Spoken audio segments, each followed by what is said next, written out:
we go. In the process of getting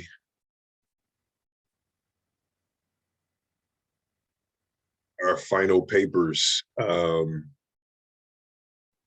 completed. All right. And right now you're just supposed to have your outline in. And I will take a look at those today and get them excuse me, get them back in your assignment folder with some feedback. But the main thing about these papers, and specifically about your proposal, is, again, like I said, I wanted you all to, the topic was in your hands for the most part, but it was just imperative that you chose something that was arguable, right? Not just a statement of fact, or nothing that you're going to have a hard time supporting. And then something that has, multiple perspectives, so it does give you something to argue. So hopefully, we all chose one, we chose something that we're interested in, but two, we also chose something, as I was saying before, that's arguable. All right. And if you didn't, all right, most ideas can be turned into arguments. All right. They may just need just a little bit of adjusting. So again, right, it's just important that you settle on something that you like. Okay, you settle on something that you're passionate about. And another thing is, for these papers, I think even more so than the last two that we wrote, but for these papers, it's just important that you spend that time getting your ideas together beforehand. And of course, you can use excuse me, your proposal was a step in that direction, in that it involved like you making your claim and then getting your reasons out there. Like, those are the most important sections of your proposal, like getting your claim and getting your reasons out there. But your reasons are what you're going to use to develop your paper. So really spend some time thinking about them. All right, really spend some time thinking about them. And if you're, like, as a writer, or as a student writer, like, if you always find yourself coming up short, like if you're assigned to write a 4-page paper or a 6-page paper or whatever, and you hit 3 pages and run out of gas, I think if that's your situation, then it's in your best interest to try to come up with just as many ideas as you can, right, beforehand. Think about your reasons. Think about the reasons that you're saying, that you're putting out there, that for your audience to accept your claim. All right. So think about all that beforehand. And again, as I said with our last essay, like, the more content you have, or the more ideas you have developed, like, before you start writing your essay, the better off you're gonna be, right? And that's not to say that you won't come up with ideas as you're writing, but if you give yourself like that foundation, it's like, okay, I know I want these 4 reasons in my paper. All right, these 5 reasons in my paper. And each one of those reasons, could be one or several paragraphs. So just, continue to think about, how you're going to support your argument. All right. But before you do that, again, just make sure you have an argument. Okay. Don't just tell me that mental health is important. Okay. We know it is, but what should be done, about mental health? Okay. So think about your issue, and think about whether you're making a claim, all right, as opposed to just putting out a statement of fact. Okay, make a claim, man, make a claim. Put yourself out there, okay, because that's what argument is. It does involve, putting yourself out on a limb, so to speak. All right. So now, okay, I'm actually going to start off with some material from our trusty textbook, right? As we, we really dig our feet into argument. Okay. And I just think it's important to understand what an argument is before we move forward. This is our last paper, and hopefully it's your best work. If we're following following a progression here. All right, almost it's kind of a funny story, but last week I was doing a class and I was going through some slides. Man, I thought I was doing it, man, but I got about, I don't know, I was almost done with the slides, and then I realized that I wasn't sharing my screen. So my students were, I was pointing out all this stuff. Yes, check out this slide, and was not sharing. All right, and then my one student who always tells me when I make a mistake and not share, like he just happened to not be there that day. All right, so I am sharing now. All right, so now, all right, and this is our textbook. You can sign into yours, or you can just look along with me. That's cool. Or either one is cool. All right. So, and this begins on page 54. There's actually a shorter right. There's this little write up, before our chapter, but we don't need to look at that. All right. So, I guess we have to start, man. Like, what ingredients do we need for an argument? Last week, it was claim, reasons, evidence, right? That's what you need in an argument. Claim is the main idea. Reasons are why we should support the main idea, and then evidence, supports your reasons. Okay, so if we look at these elements, right, a clear and arguable position. Okay, a clear and arguable position. So that, what does that mean? That's not a statement of fact, because it's difficult to argue with a fact, and it's difficult to write a paper where you argue a fact, because I mean, you can really sum that up in one paragraph or even a couple lines, like, look it up, because the fact is something that's verifiable. I know in recent times, people have tried to change what a fact is, but a fact remains, something that can be verified. Something that can be verified. So don't lead with the fact. All right. So you need a claim. Oh, what does this say? With which people may reasonably disagree.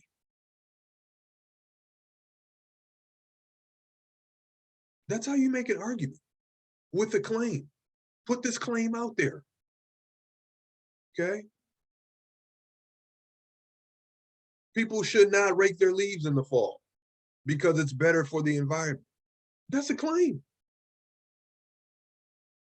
Okay. That's a claim. So I would have to convince my reader why not raking is better than raking. Okay. Even though I rake just because, like, neighborhood peer pressure, like, I don't want to be the only yard with a ton of leaves. Okay. So, oh man, some claims are not arguable because they're matters of taste or opinion. I love kale. Right? Okay, great, right? Good for you. Good for you and your body, man. Okay, kale's good for you. All right. All right. But that's not an argument. Okay, I love kale. All right. All right. So we're also, like, getting away from I think, I feel, I believe, in my opinion. All right. And I think I said it last week in here or another class, I don't remember. But in most college writing or academic writing in general, unless you're specifically asked, or your instructor says it's cool to go first person. But typically, you avoid, I think, I feel, I believe, in my opinion. Okay. So if you find yourself relying on that, try to wean yourself out of that habit. All right. So no matters of taste, no matters of opinion, statements of fact. The first Star Wars movie came out in 1977. It sure did. What's the argument? Okay. What's the argument? Right? Mental health is a major issue in the US. Yeah. Okay. What's the argument? Of course, it's a major issue, right? The sun is 93 million miles away from Earth, right? Sure it is. But what's the argument? Okay. So, if you have a statement of fact as your main claim, that's not really debatable. So you want your main claim to be something debatable. Okay? Something debatable. Right? Last week we went to procon.org, right? We went to points of view, we went to opposing views and opposing viewpoints in context. Okay? These are great sites, for helping you develop debatable claims, right? And again, that's not to say that you had to choose something from one of these sites, but if you struggle to come up with some, or you're struggling to come up with a topic, those are great places to begin. All right, those are great sites to begin. Okay.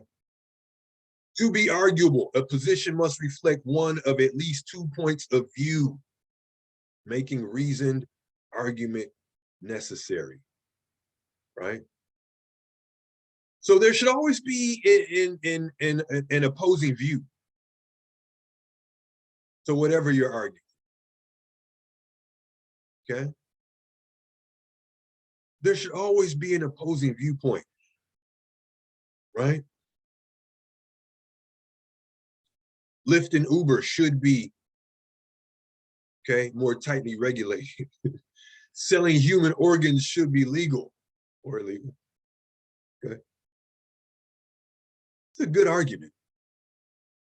Selling human like if you want to sell a kidney, right? If you want to sell somebody a kidney, okay, I don't know if the law should stand in your way for that, man. It's your body, it's your kidneys. Okay, that's a good argument. All right. Okay. Now, yeah, now I'm thinking about how can I make some extra money. Okay. Who needs 2 kidneys? No, just joking. Yeah.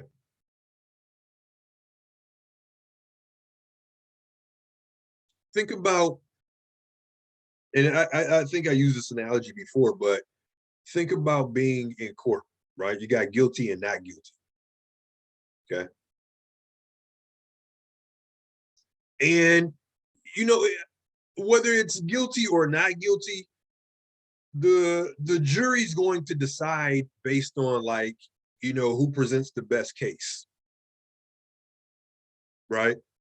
Who has the best reasons, the defense or the prosecution? Who has the best evidence, the defense or the prosecution? So when you're making an argument, that's kind of how you have to envision it. Okay. I'm going to present the best case, right? I'm going to have more plausible or well thought out reasons, and my evidence, is going to be the most solid,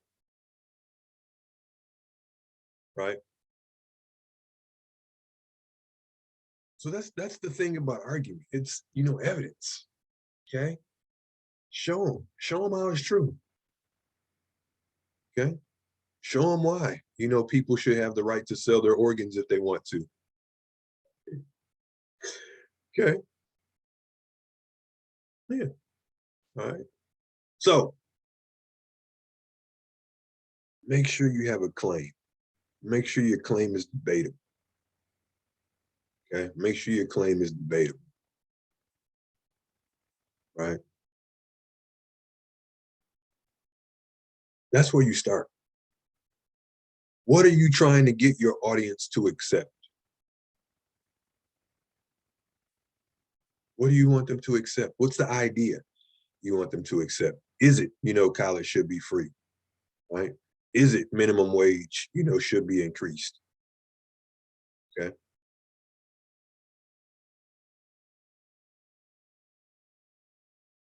Is it, something that you're passionate about, right? High school students should have, free access to mental health resources. Okay. The US should adopt a 4-day work week.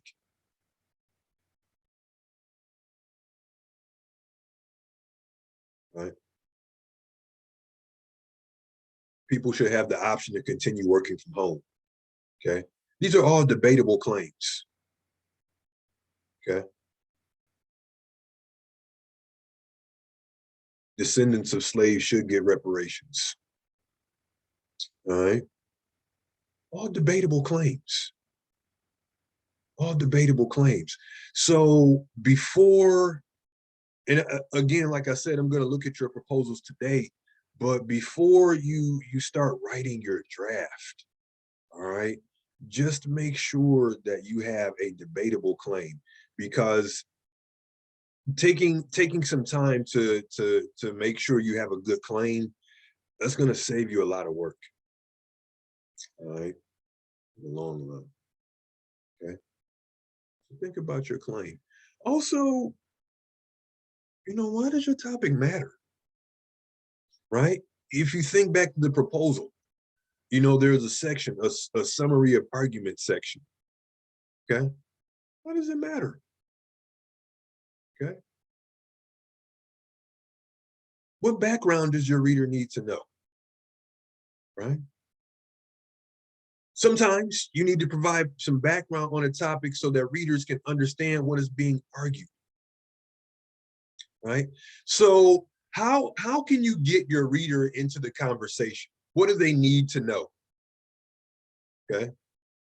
And this could be in your intro, or you could just have, like, maybe your first body paragraph is just some background or some context, about your issue, whatever you're talking about. Okay. What do they need to know? Right? What do they need to know? And I'm emphasizing the word need, because there's going to be a temptation, or there might be temptation, to tell them, every detail about your issue from the big to the small, but you don't have to do that, and you don't really have the space to do that. But again, just ask yourself, what do they need to know? Okay, what do they need to know? Right? Like, if you're arguing, that more must be done, to address climate change, right? And instead of, this extensive background on, like, the causes of climate change, because that's probably going to be within your paper, maybe you can talk about some of, like, what's been done, I guess, from a legal or governmental perspective, to address global warming, like what's been done already. Because really, realistically, like, if you're writing that paper, you're going to be showing that what's been done, isn't enough, or has been more than enough, depending on your perspective, depending on what you're arguing. But again, just make sure, right, you get your reader involved in the conversation. So you're asking yourself, okay, what do they need to know? What do they need to know? Right? There should be more across the board training for sexual harassment. Okay. That's the argument. Some companies do it, some companies don't. Some companies emphasize it more, some emphasize it less. But this argument says there should be, like, some across the board training, for sexual harassment. Doesn't matter where you work, you're gonna get this training. All right, it's debatable. It's a debatable claim. Okay. So think about what background, this essay would need. Okay. Think about it. Think about, what your reader needs to know. And as I said, that you can do this in your intro, or you can give some background in your first body paragraph. In fact, it probably will have to come like within the body of the essay, because you don't want that to take up your entire introduction. Really, your introduction, right? Just like with basically any essay. I'm not gonna blanket statement here, but most essays you write, especially in an academic context, the intro is going to be the same, right? You're going to start with the hook, going to give some background or some context, and then you're going to present your thesis statement, your main claim, right? It doesn't matter what you're writing about. All of your intros, need those elements: hook, some background or context, and then your thesis statement.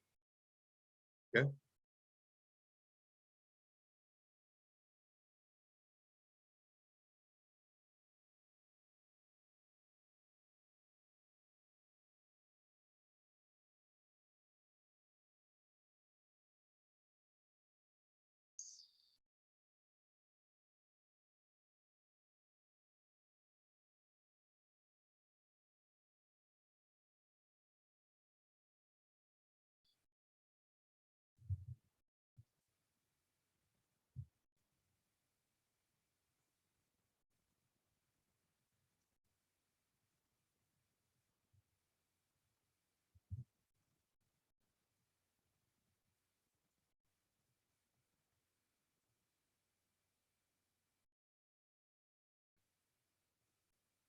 Bam. Okay. Here's my claim.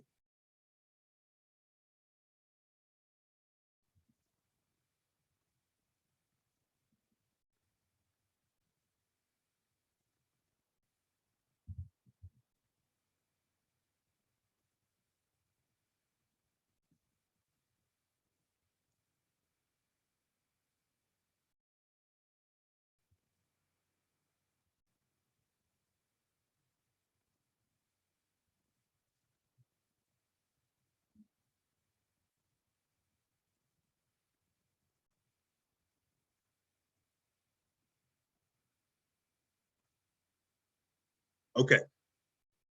So now, like if we're using this as an argument, minimum wage should be increased to keep up with the cost of living, or maybe you think it should not be increased. That's not really relevant right now. Should or should not be. All right, I'm just using this for an example. So what does the reader need to know? Probably some history of minimum wage in the US. All right, history, and you determine like how much history you need. Also, you would need to discuss how it has not kept up with inflation over the years. And now, so why, oh, excuse me, let me go back to our book. All right, so we got our claim, right? And we got some background, but that's not enough. All right. And, just to reiterate, reasons, right? Reasons say why your audience should accept your claim. So if I'm putting out the claim, minimum wage should be increased, my reader's probably thinking, why? Or they're thinking it shouldn't be increased, but they're probably thinking, why? Why should it be increased? Those are your reasons. Also, this is what's going to help you develop your paper. And that's why I said before, try to get this material together. Try to get your reasons together before you even begin. All right. Try to get your reasons together before you even begin your draft, because this is going to, it's going to keep you from like repeating yourself. It's going to keep you from going off topic. It's going to keep you from falling into the trap of like, I feel, I think, I believe. You know, it's going to go a long way in just helping you develop your paper. Also, you know, when you're in the very early stages of this, like we are in now, try to come up with as many reasons as you can, because you probably won't use them all in your paper. But I do think, you know, there's something to be said for like just preparation. Okay. Preparation. All right. So a position does not make an argument. Position is just a statement. Okay. It just puts your ideas out there. But an argument occurs when you support this claim. Okay. And you support it with your reasons. Why? Why should minimum wage be increased? Or why should it, you know, remain static? Okay. Why should tuition be lower? Right? Why should there be, you know, some mandatory body movement in elementary and middle school? Body movement meaning like recess or exercise, like nothing too strenuous, of course. Yeah. Why should meditation, you know, be a part of the K through 12 curriculum? Right? So your reasons answer that question. Why? Right? Why?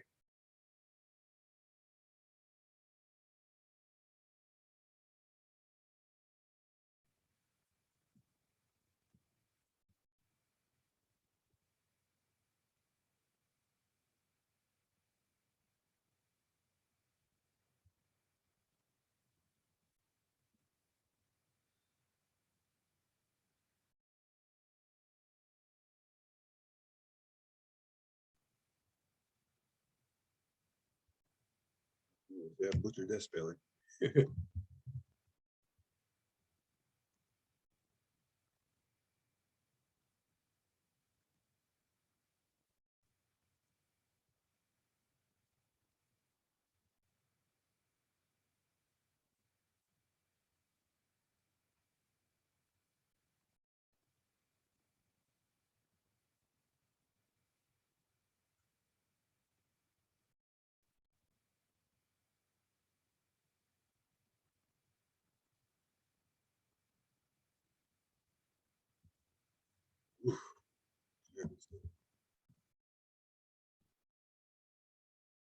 I'm just gonna put MM for minimum wage.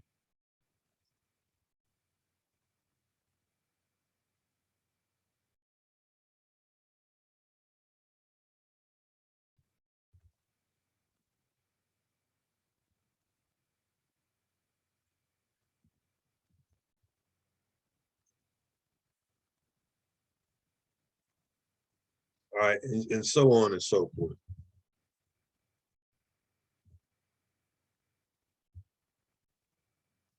And I'm just brainstorming. You can keep going. All right, but okay.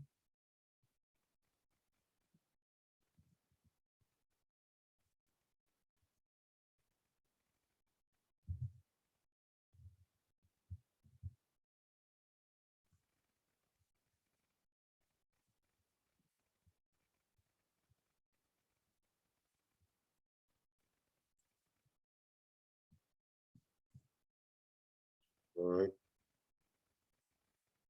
Now, uh,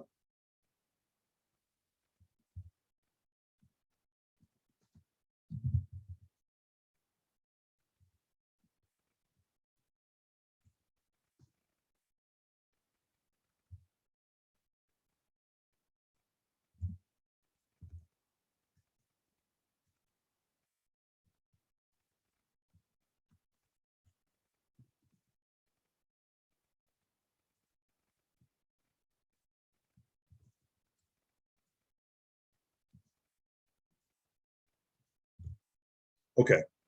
These are just a few reasons. All right, but we can keep going. All right. So, you know, as our book says, or as I've been saying,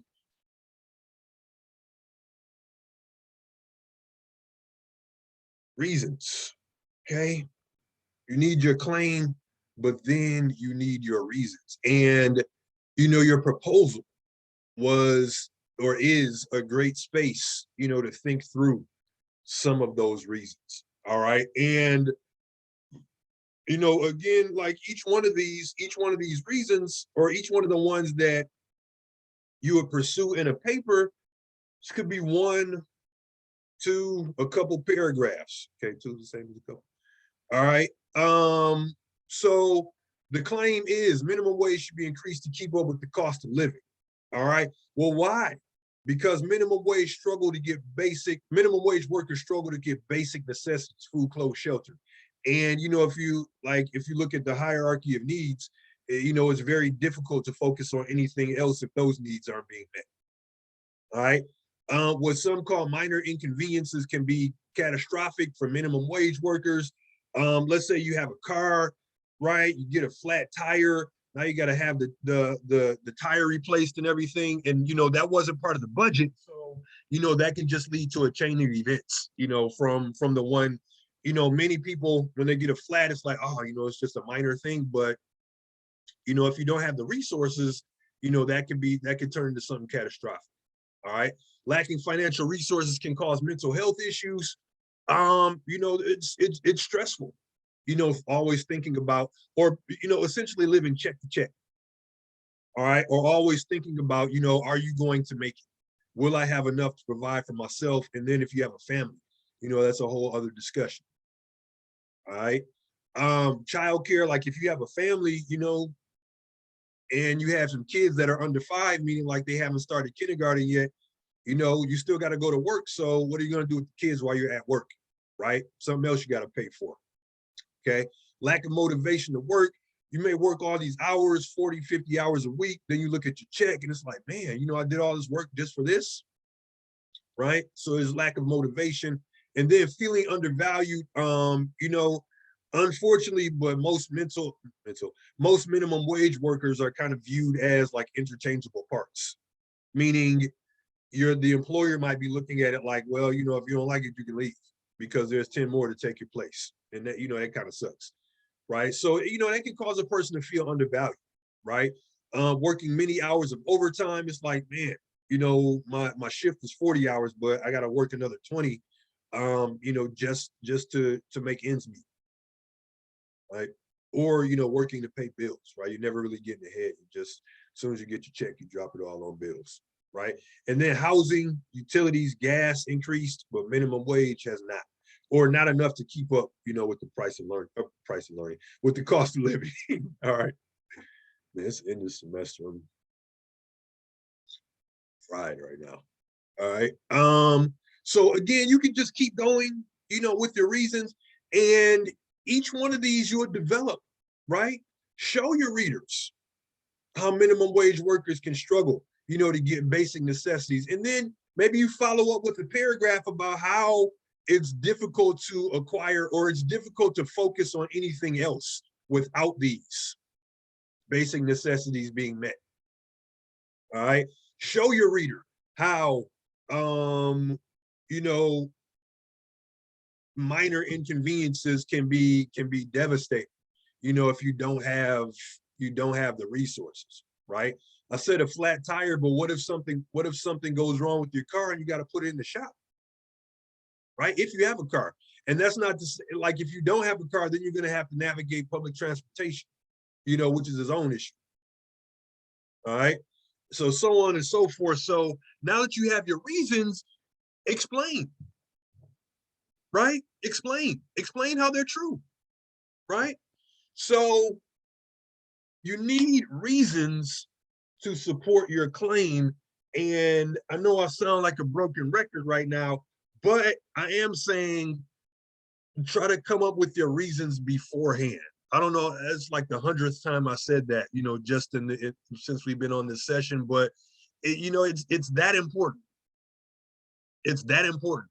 And really spend some time thinking about your reasons. Even if you've already submitted your proposal, that's cool. There's no law that says that you have to, that you can't think of any more reasons. All right. But, it's just in your best interest to really put some thought into your reasons. Why? Okay. Why should I, the reader, accept your claim? Okay. Give them some good reasons. Okay. Show them. All right. Show them.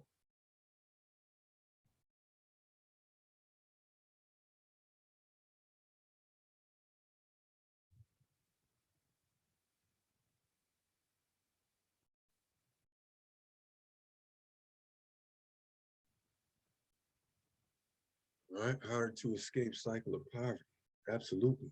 Because if you're just working to pay bills, then it's hard to put money away and so on and so forth. All right. So on and so forth. I just saw a meme that said, you give a poor person $600 and it's gone in a week, but you give a rich person $600 and they make it, they make money for them. And that can be sort of true, but it doesn't tell the full story, because if you give a poor person $600, they're probably going to spend it on necessities, right? But when your needs are already met, then you could figure out how you can make money for you, right? But it's hard to do that when you owe DTE, all right? Now, okay, claim, reasons, evidence. All right, now this is where you get into the frame of mind where you say to yourself, okay, self, nobody cares what I believe. Nobody cares what I think. Nobody cares about my opinion. Nobody cares about what I feel. Do people care about that stuff, including your teacher? Of course we do. Yeah, we care. We care about how you feel. But you got to put yourself in that mindset, because your reader's they're only concerned about what you can prove. All right. Or what you can show them is true with your evidence. So it doesn't matter how passionately you believe something. Doesn't matter how gifted, with wordplay you are. Okay. You need evidence. Okay. You need evidence. You can't just say, we should raise minimum wage. Why? Well, it speaks for itself. You can't just say that to your audience and expect them to say, oh, you know what? You're right. You're right. It does speak for itself. Okay. No.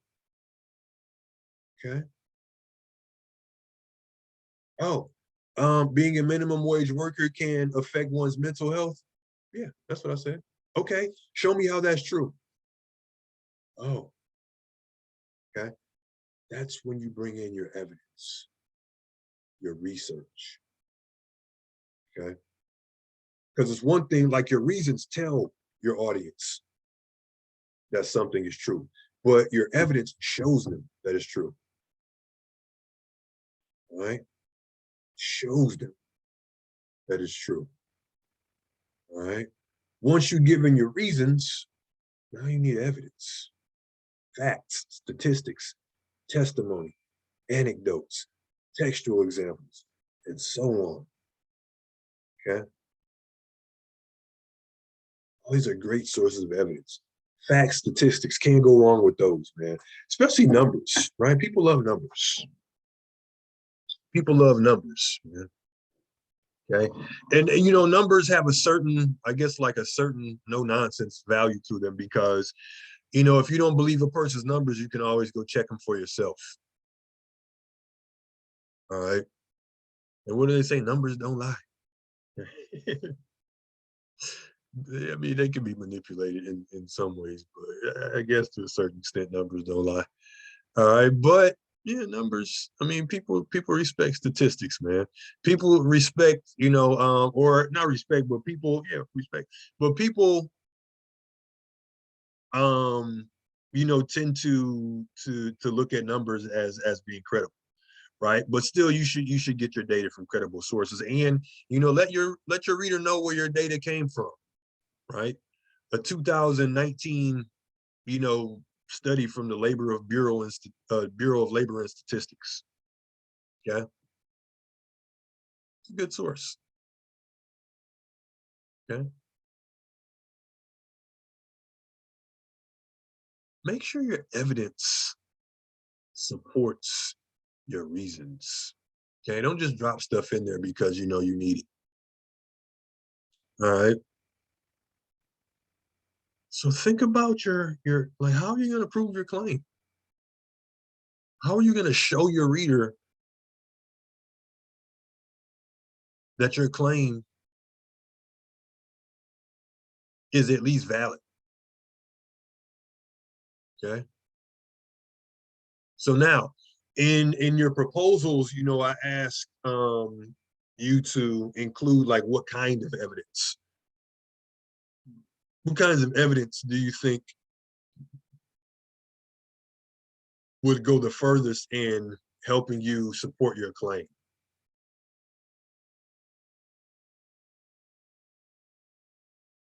Academic journals, newspaper articles, some magazine articles, interviews, okay, books, okay, if you want to old school it. All right. Now, okay, as I said last week, you know, our library is a great place, you know, to begin your research for evidence. All right. I gotta go to my dentist after this.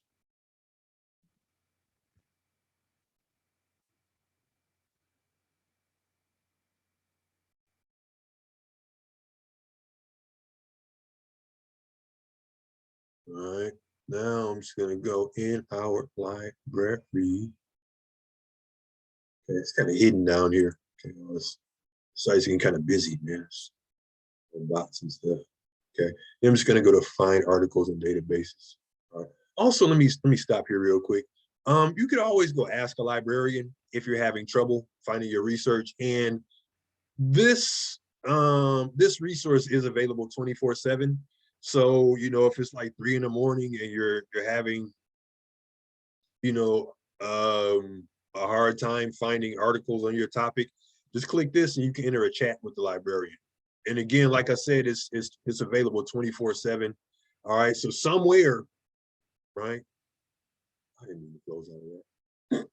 So somewhere there's a librarian, okay, waiting to answer your questions. Okay, no matter what time it is.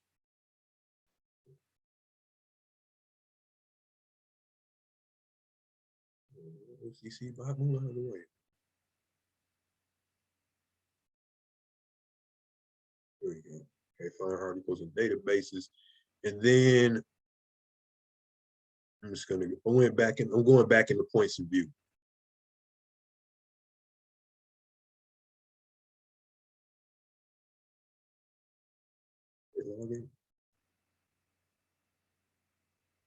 Just taking this time. There we go. All right. So I'm just gonna click on any one of these things at random. Coal burning power plants. Whatever. Actually, no. Since we're talking about it,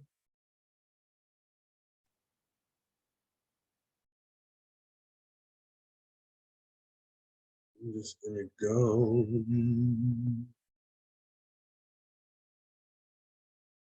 Oh, there's minimum wage. Okay, let's go wage standards.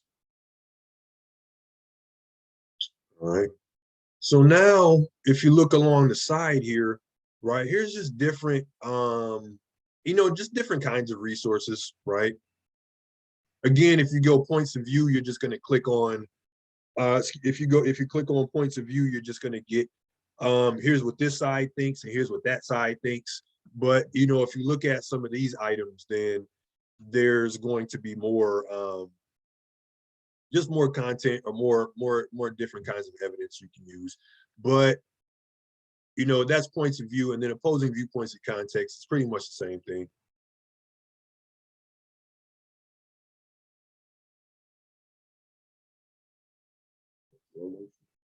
All right. And then let's see.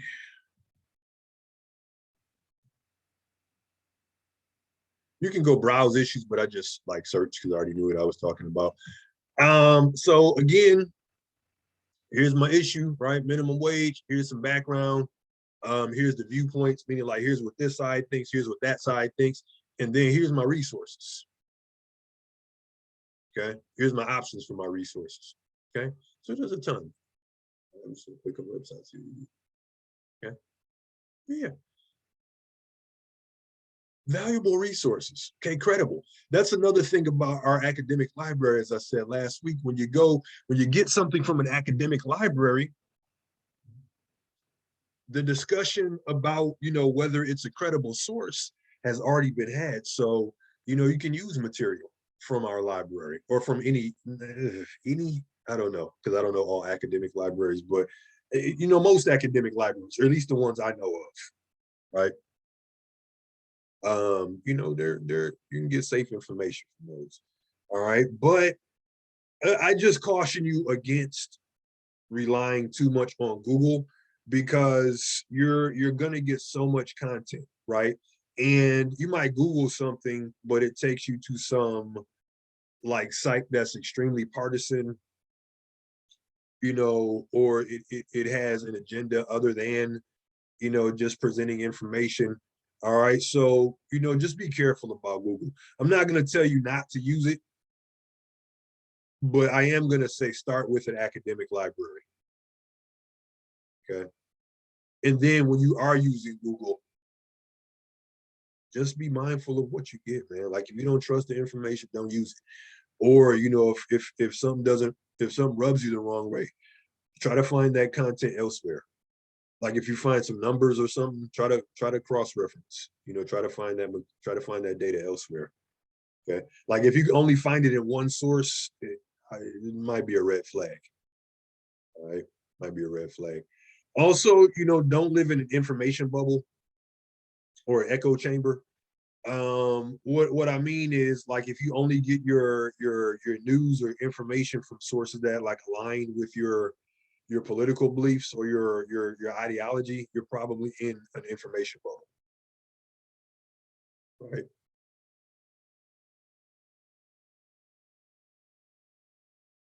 Like if everything that you read like conforms to a certain point of view, you're probably in an information bubble or an echo chamber. Okay, so go out and hear some different voices or read some different perspectives. That's another reason why these sites are so good, because you can just go to featured viewpoints. All right, because then, right? Oh, okay, this is the opposite of what I'm thinking, so let me read this. Okay, let me read this. All right. Okay, so read the viewpoints that are opposed to yours, because you need those as well, to have a well-rounded argument. All right, so claim, reasons, evidence, you need them all. Okay, you need them all. Okay, appeal to readers' values, right? Think about how when you get to comp two, you're going to talk about ethos, pathos, and logos. Okay, ethos is just appeal to credibility or ethics. It's how you make yourself trustworthy to an audience. How do you do that? There's a few ways. One, by using good research. Two, by citing your research when you use it, because if you're plagiarizing, you've already lost your audience, right? You've already lost your audience. And that's why for research papers, but really for any paper, I try to encourage students, one, to look at your Turnitin percentage, but also make sure it's like around 10 to 15%. Like anything beyond that, that's a little high, because you want the majority of the wording in your own paper to be your own. All right. And like even if everything that you're using is cited, you just don't want to overquote in your paper, because you run the risk of your voice being drowned out by some of the research you use. So Be credible to your audience. Another way that you enhance your credibility with your audience, man, people take this for granted, but proofreading goes a long way, because like how are you going to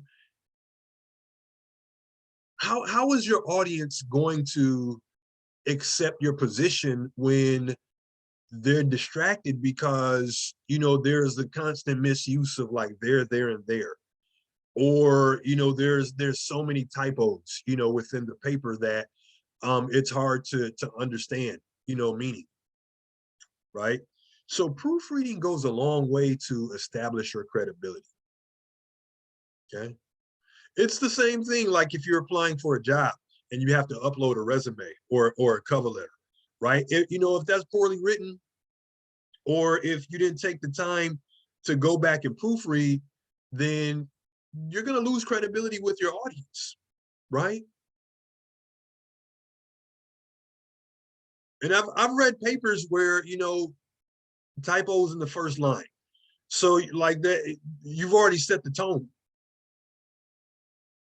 if there's typos in the first line or very early in the paper, because your readers already, now you've already planted that seed of doubt in your reader's mind. Well, they didn't care enough to go back and proofread this, so why should I care about what they're saying?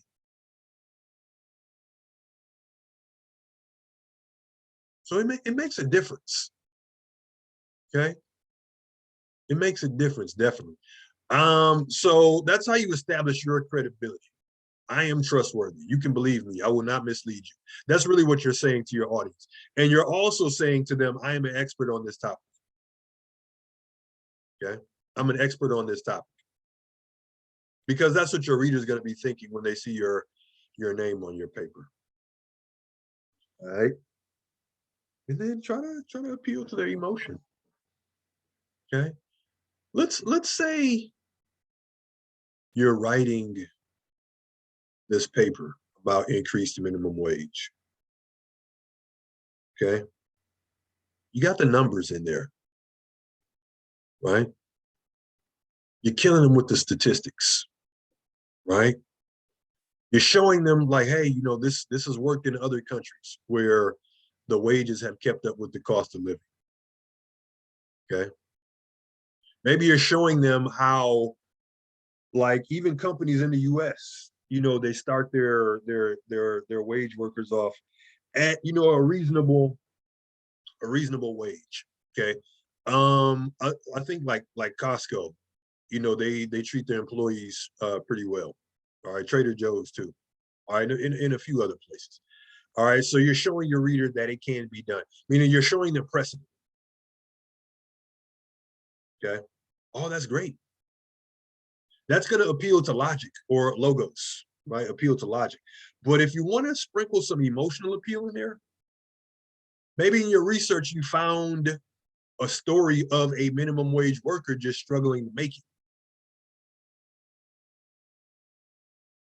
and you sum up their story in like a paragraph. Okay, you don't need more than that, because you don't want to rely too much on emotional appeal, because your reader's going to see through that. They're going to be like, cool, that's great, you're pulling on my heartstrings, but show me the receipts, meaning like show me the evidence. All right, but a little bit of emotional appeal, like sharing that not your own person, not your own story, of course, but sharing that other person's story of struggling just to make it on minimum wage, that can go a long way in your paper. Okay,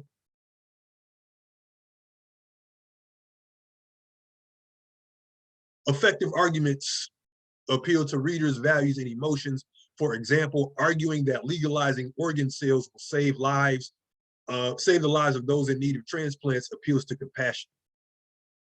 To appeal to readers' emotions, you might describe the plight of those who are dying in want of a transplant. Okay, the plight of a minimum wage worker, again, who's struggling to make ends meet. Right now, oh yeah, this last part, man, this last part.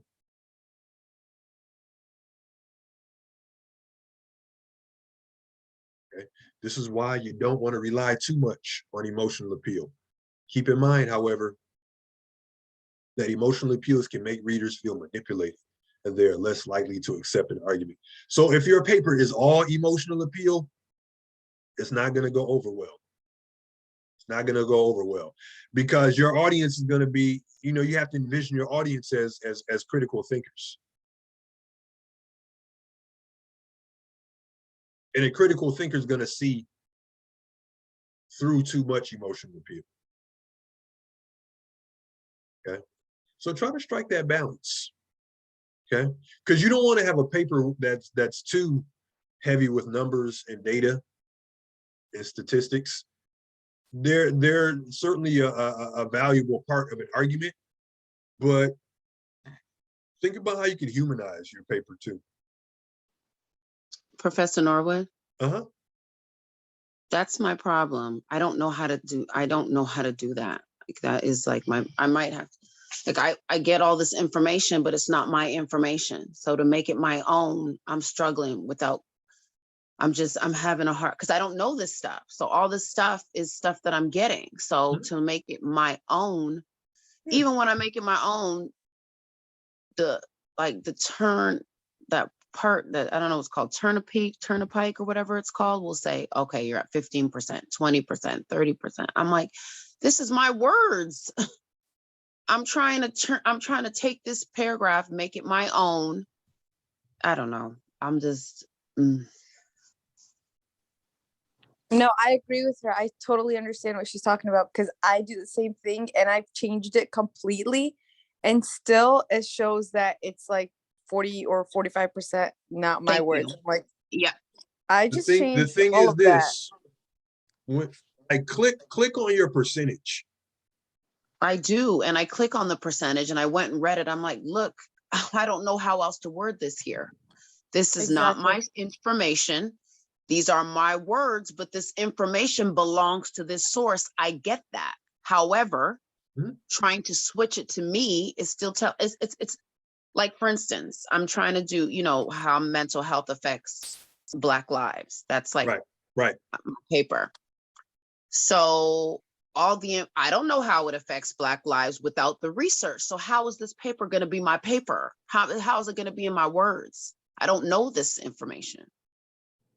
So you could start off with a report from, I'm just using the US Bureau of Labor Statistics as an example, but a report from, you know, wherever you got your information from, shows, and then you can either quote it or you can put it in your own words. But if you do quote it, follow up with your own words. Like if you have some statistics in there, cool. But now follow that up. What does that mean? In your own words. So that's the thing, like you're gonna have to think about, you know, these statistics, or you're gonna have to think about the data you get. What does that mean? And you have to answer that in your own words. Like, what am I, the reader, supposed to get from these numbers? Okay, thank you. What does that mean in my own words? I'm writing that down. What does that mean? Because it's cool. So here's the thing about turn it in percentages. One, it could mean, you know, that you have too much content from outside sources, and sometimes it does mean that, but other times it means that you don't have enough of your own words in there. So whenever you have a quote or whenever you pull some material from an outside source, always follow it up with your own words. Always follow it up with your own explanation, right? Okay. So if you find something from an outside source, cool, put it in there. But what does that mean? What does that mean? Okay, okay. Break it down in your own words. Angle. Okay, I wrote that down. What does it mean? Okay, so when I find something I want to put in my paper, follow it behind with what does that mean to me? Well, what does it mean? Okay. But don't say this means to me, right? See, that's. But here's how you can, I think my problem is I'm trying to make these papers personal. Because I think that's my problem. I'm so used to writing about me and about what I know, and now I have to take research. Yeah. Trust me, you're not alone. Okay. None of you are alone, because you know, all the issues that you're bringing up, you know, I mean, I'm teaching one section of Comp 2 now, and you know, we have those same discussions, and it's just about like following up with your own words, and that's what I struggle to get students to do. Just whenever you have quoted material, don't just drop it in there and let it speak for itself. Follow it up. What the author is saying is, or these numbers really mean, or you know, this data shows, right? Okay. Say that again. Say those 3 lines again, those transitional phrases. Here they are right here. Oh, there they are. I'm really writing. Yeah, so follow up with their own words. And then, you know, it's a conversation, and I know, Amalake, you and I have had this conversation before. Some of it is just trusting your ideas. Yeah.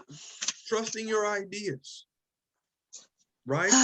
Trusting I your don't want to wording. like interrupt, but I kind of understand what you're saying with that. The in your own words thing. Mhm. I think something that's like helped me though, I never really struggled like too much with it. But like when you look at multiple sources and don't just focus on one and like kind of read a little from here, from there, and from like there, but like, you know, still keep in mind what, you know, sources which or what you got from which. But when you're looking at like a bunch at once instead of just focusing on one, they kind of all like mix together, and then it kind of makes it easier to put it in your own words. And it's not Okay. like so relevant to just one, and it's just like a mix. So it's Yeah. easier to have your own personal thoughts about, not personal, but more like your own words, because you're not just Absolutely. focusing on one at once. So how Absolutely. many references do you use? If you don't Sometimes mind I'll me have asking. like it depends. I think I'll just have like one tab open or two or Okay. 3, but like you know, not, you know, like 7 or something at once. Something that's like easy to like, because I've had like points in time where I'm like, oh my gosh, where did I get this one from? And then I'm like looking through all of them and I'm like, dang, because it's hard to lose track a little sometimes, but as long as you keep like maybe like 3, you have more, you know, a good amount of like different information at once, so you're not just focusing on one. So one doesn't stick so like, you Mhm. know, I concretely, I have guess. like 14 tabs open, so I think I have man. 14. I'm not That's a sure. lot. Oh my That's a lot. goodness. I know. And that's That's a why I lot, said I man. think I have That's a lot. Your ADD. brain Oh is my like, gosh. let's 14? tone it down a bit. And that's Ooh, why I say I think I have ADD because I have like 14 open. I'm like, when did I open all these? Yeah, that's a lot. that's a That's a lot. lot of tabs open I at I once. think So I've been up to like don't 6. overwhelm yourself with Whew. and then I also think, you know, just do one thing at a time. So, you know, if you're just back to this example, you know, if you're writing about minimum wage, okay, Hmm. I'm just going to focus on this point for right now. Okay. And then after I've developed this point, after I've discussed this reason, then I'm going to move on and, you know, do the same thing with my next point. But you don't want to be personal Mm. in these essays, but there's nothing wrong with you adding some like commentary.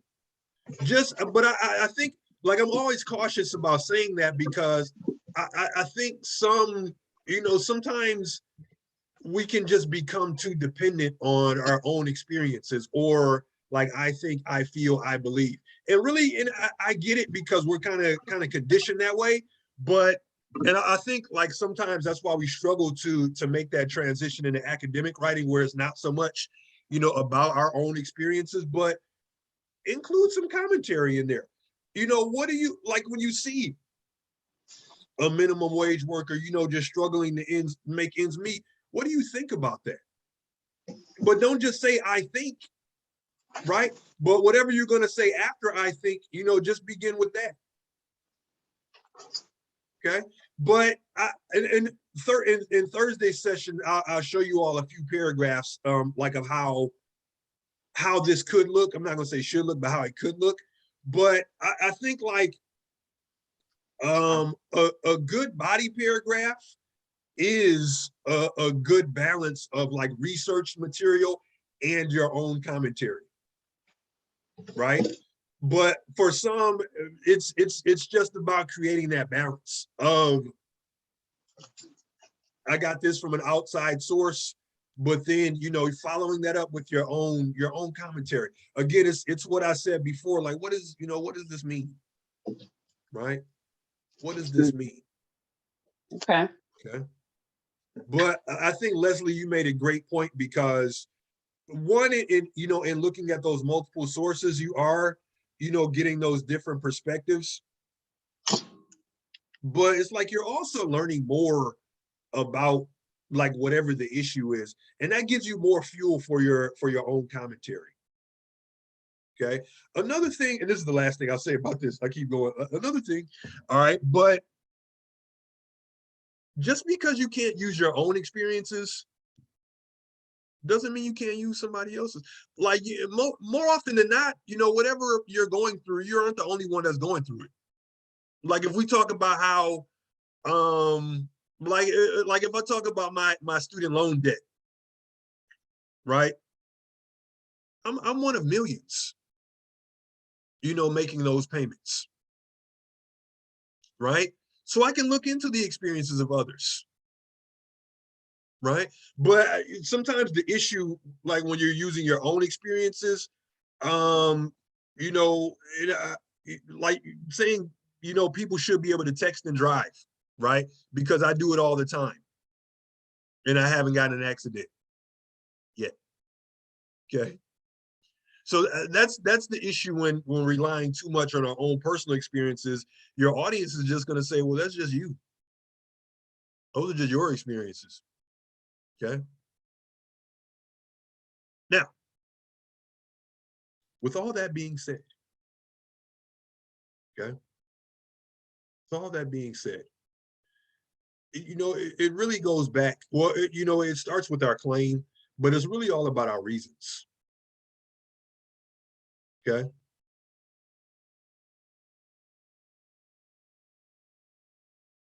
Because you're going to explain how this is true in your own words. Then you can incorporate some research. Right? So if I'm writing this paragraph, I'm asking myself, well, how can minimum wage contribute to lack of motivation? Right? Or Amalake, how does, and you're asking yourself this, how does racism contribute to anxiety and depression or other mental health issues? Right? And think about it. Right? It's part of it is like the constant weight of in most spaces you go into as a person of color, you're going to have to deal with racism on some level, whether it's blatant and in your face or whether it's, subtle, but it's always there. So part of the brain is kind of always preoccupied, with that. Right. And over time, that wears on you. Right. Okay. Now, that's your own commentary, or that was my own commentary, right? I'm adding it. Yeah, okay. But I would develop that a little bit more, and then I would bring in an example or bring in some research to show. But first, I'm going to build up my reason with my own words, and then incorporate some research. And the research says to your audience this, or says this to your audience. Look, what I just told you in this paragraph is true, according to this expert, according to this research, right? And you aren't using those words, of course, but that's what your research says, right? This point that I'm making is true, or is valid, right?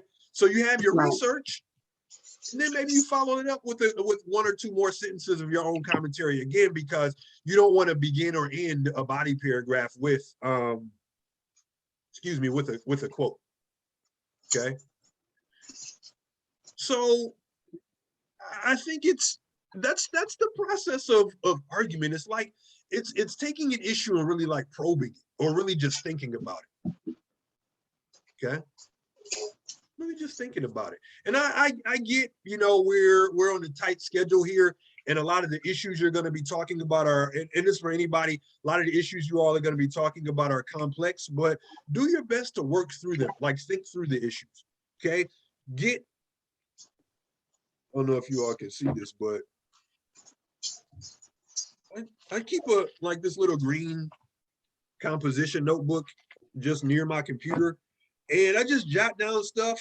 You know, some of it's written sideways, some of it's written upside down because that's just how I had the notebook.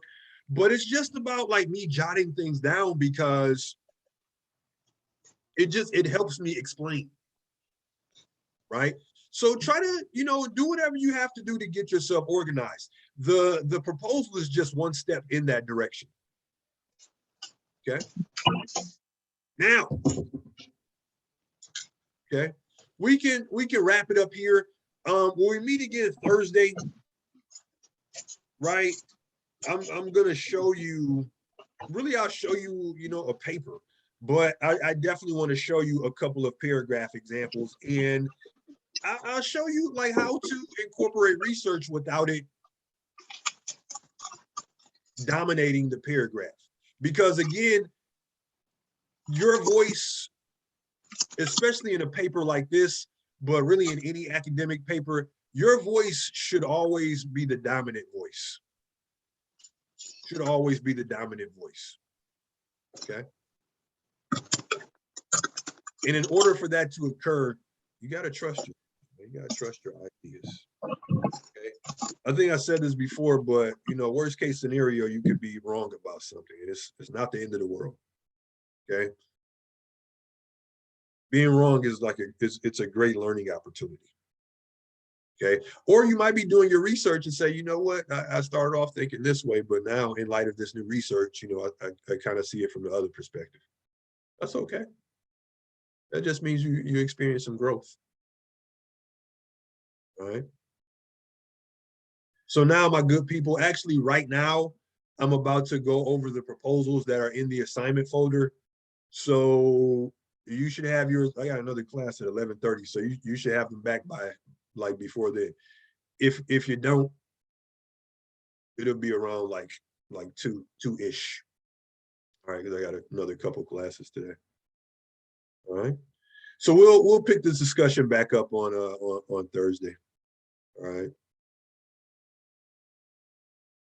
Get your proposal in if you haven't gotten it in yet. Okay.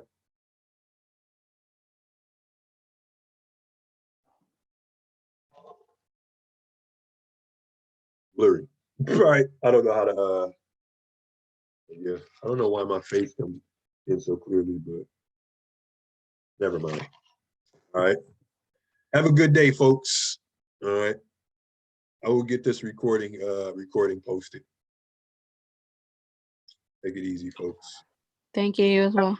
Have a good day, everyone. All Bye, right. bye, Professor Norwood. Get outside, man. It's supposed to, it's nice. Yeah. Oh, All right. baby. You know, we love this sun. Yeah. Okay. You gotta get outside. All right.